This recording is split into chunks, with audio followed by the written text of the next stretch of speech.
ഹൈദരാബാദിൽ എത്തുന്നവരെല്ലാം ഇറാനി ചായ കുടിക്കാനായിട്ട് അന്വേഷിച്ചെത്തുന്ന ഒരു ചായക്കടയാണ് നിമ്ര കഫേ എന്ന് പറയുന്നത്.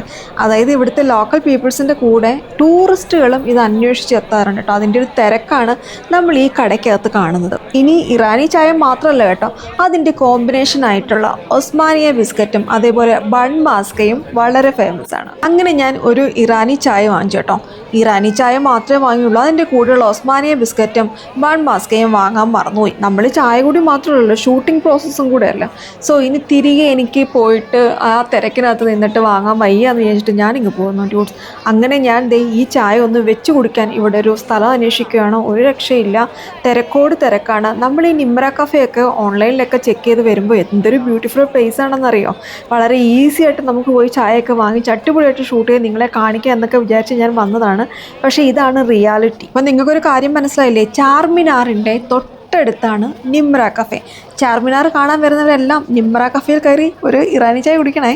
പിന്നെ ഒസ്മാനിയ ബിസ്ക്കറ്റും ബൺമാസ്കയും വാങ്ങാൻ പറ്റാത്തതിൻ്റെ വിഷമം ഞാനങ്ങ് തീർത്തു ഡ്യൂട്സ്. ഞാൻ നോക്കുമ്പോൾ ഒരു ഗ്രൂപ്പ് ഇവിടെ നിന്ന് അടിപൊളിയായിട്ട് ഇതൊക്കെ കഴിക്കുന്നു. ഞാൻ അവരുടെ കൂടെ ഒന്ന് കമ്പനി അടിച്ചു. ബൺമാസ്ക എന്ന് പറയുന്നത് ഇതാണ് സംഭവം. സിമ്പിളാണ്. നമ്മൾ കഴിക്കുന്ന മിൽക്ക് ബണ്ണില്ലേ, അതിനകത്ത് എന്തോ ഒരു സ്വീറ്റ് ക്രീം വെച്ചിട്ടുണ്ട്.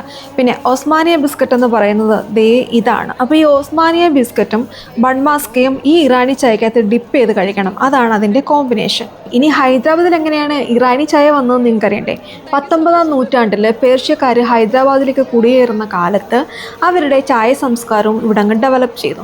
അതായത് നമ്മളീ കുടിക്കുന്ന ഇറാനി ടീ എന്നൊക്കെ പറയുന്നത് ശരിക്കും ഓതൻറ്റിക് ഇറാനി ടീ തന്നെയാണ്. അന്നത്തെ ചായഖാനകളാണ് ഇന്ന് നമ്മളീ കാണുന്ന കഫേകൾ. അതായത് ഇതേപോലെ ഓതൻറ്റിക് ഇറാനി ടീയും ബൺ മാസ്കയും ഒസ്മാനിയ ബിസ്ക്കറ്റും കിട്ടുന്ന ചെറുതും വലുതുമായിട്ടുള്ള ഒരുപാട് കഫേകൾ ഹൈദരാബാദിൻ്റെ പല സ്ഥലങ്ങളിലും ഉണ്ട്. അങ്ങനെ ഇറാനി ചായയും കുടിച്ചിട്ട് ഞാൻ നേരെ പോയത് ചാർമിനാറിലേക്കാണ് കേട്ടോ.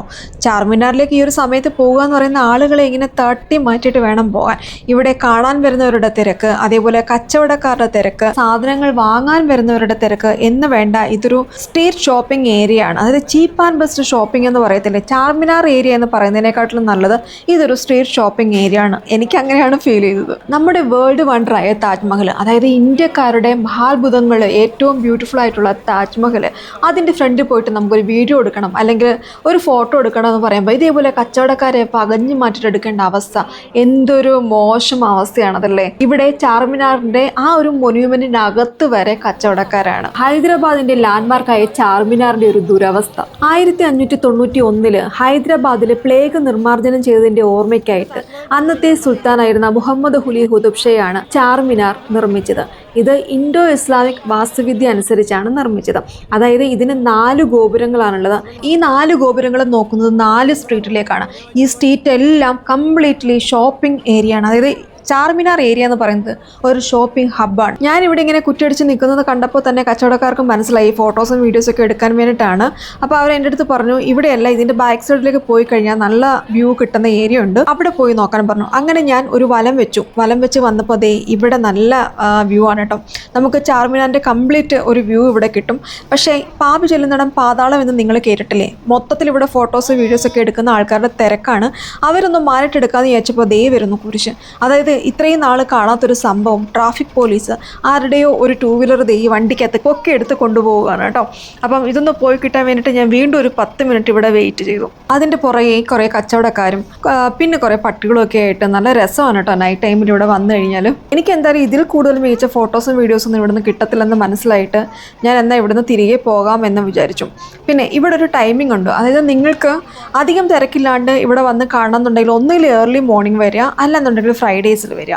ഈ ചാർമിനാർ മൊത്തം 2 ഫ്ലോറാണ്. ഇതിൻ്റെ മുകളിൽ ഒരു മോസ്ക് ഉണ്ട്. ആ മോസ്കിൽ നിങ്ങൾക്ക് കയറണമെന്നുണ്ടെങ്കിൽ ടിക്കറ്റ് എടുത്ത് കയറാം. എല്ലാ ദിവസവും രാവിലെ 9 മണി തൊട്ട് ഈവനിങ് 5 വരെ നിങ്ങൾക്ക് ടിക്കറ്റ് അവൈലബിൾ ആണ്. ഫ്രൈഡേസ് ഓഫാണ്, കാരണം നിസ്കാരം ഇമ്പോർട്ടൻ്റ് ആണ്. സോ അന്നിവിടെ അധികം തിരക്കൊന്നും ഉണ്ടാവില്ല. ഇന്ത്യൻസിന് 25 രൂപയും ഫോറിനേഴ്സിന് 300 റുപ്പീസുമാണ് എൻട്രി ഫീ. നിങ്ങൾക്ക് ഈ മോസ്കിനകത്ത് കയറി കഴിഞ്ഞാൽ നൈസാമുകളാണ് ഹൈദരാബാദിൻ്റെ, അതായത് പഴയ ഹൈദരാബാദിൻ്റെ അടിപൊളി ഒരു സ്ട്രീറ്റ് വ്യൂ ആസ്വദിക്കാം.